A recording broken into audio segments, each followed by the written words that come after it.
Assalamu алейкум армысыздар, құрметті қазақстандықтар. Келіп жеткен 8 наурыз мерекесі құттықтаймын барша аналарымыз, сұлуларымыз, қарындастарымыз, абаларымыз.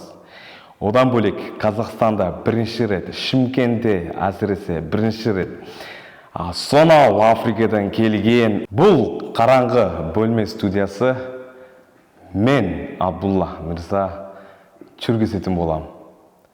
Қазақшалап жүргізсем, қазақша сөйлейтіндерге қазақшалап сұрақ қоям, күшті, қызықты сұрақтар қоям.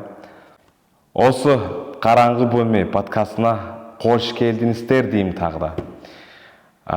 Апта сайын Құдай қаласа сіздерге күшті подкасттар шығаратын боламыз.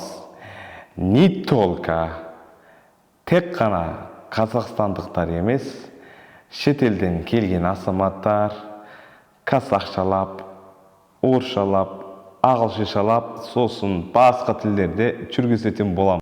Қара жігіт студия жүргізу қазақшалап әлемде ғана емес Қазақстанда бірінші рет болып жатыр.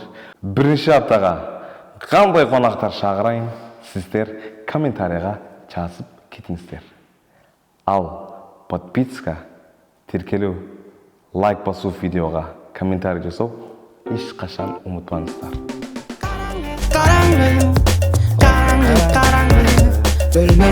Қараңғы бөлме кетеді.